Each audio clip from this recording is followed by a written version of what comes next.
અમરેલી શહેરમાં pilot training સેન્ટરમાંથી દરરોજ પ્લેન શહેર ઉપર ઉડી રહ્યા છે. શહેરના પ્રતિષ્ઠિત નાગરિકોએ વિરોધ નોંધાવ્યો. કલેક્ટર કચેરીમાં પહોંચ્યા. શહેર ઉપર દોડતા પ્લેન બંધ કરાવવા માંગ કરાઈ. કલેક્ટરને લેખિત રજૂઆતો કરાઈ. બંધ નહીં થાય તો ઉપવાસ આંદોલન કરાશે. આગામી 29 તારીખ સુધી અમરેલી શહેર ઉપર પ્લેન ઉડતા બંધ નહીં થાય તો રાજકમલ ચોકમાં ઉપવાસ કરવાની ચીમકી ઉચ્ચારી. કલેક્ટર દ્વારા રૂટ બદલાવવા માટેની ચર્ચાઓ કરવા માટેની ખાતરી અપાઈ. અગાઉ અમરેલી શહેરમાં પ્લેન ક્રેશ થયું હતું. મારું નામ રાજેશભાઈ ગાંધી છે. આજે અમે અમરેલી ઉપર મોજ ઝુંબે છે. જે પાયલોટ શીખાઉ પાયલોટો અમરેલી ઉપર પ્લેન ઉડાવી રહ્યા છે. અમારું કહેવું એવું છે કે અમરેલી માનવ વસાવતમાં આ પ્લેન ન ઉડે, એને બદલે ખેતરને નદીઓ ઉપર ઉડે. એ અમારી માંગણી અમે કલેક્ટરને સાહેબને આવેદનપત્રમાં આપી છે. અગાઉ પણ અમે આપેલી છે, 6 મહિના પહેલાં 30/12ની આપેલી છે. એનું પણ હજી કોઈ પણ પ્રકારનો અમને જવાબ મળેલ નથી.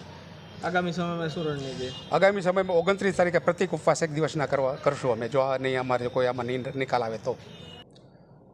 અમરેલી શહેરના લોકોની માગણી છે કે અમરેલી એરપોર્ટથી જે 2 પાયલટ ટ્રેનિંગ સ્કૂલ છે એ જે ફ્લાઇટ છે એનું રૂટ ચેન્જ કરવામાં આવે. આમ જે બંને પાયલટ ટ્રેનિંગ સ્કૂલ્સ છે એમાં કેન્દ્ર સરકારના જે એવિએશન મિનિસ્ટ્રી છે એમની સંપૂર્ણ પરવાનગી લીધા પછી જ આ બંને પાયલટ ટ્રેનિંગ સ્કૂલ ચાલે છે.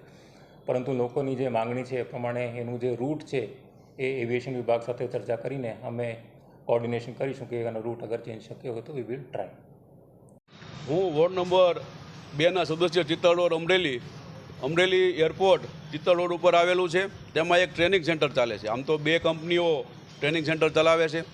અમારા અમરેલી શહેરની અમરેલી વિકાસ સમિતિની તમામ મિત્રો અને અમરેલી શહેરના નાગરિકોની માગણી છે કે અમરેલી શહેર ઉપર મોતની જેમ ઉડતા ટ્રેનિંગ પાયલોટના પ્લેન બંધ કરવામાં આવે અથવા બીજા વિકલ્પ તરીકે તેઓનો રૂટ ચેન્જ કરવામાં આવે.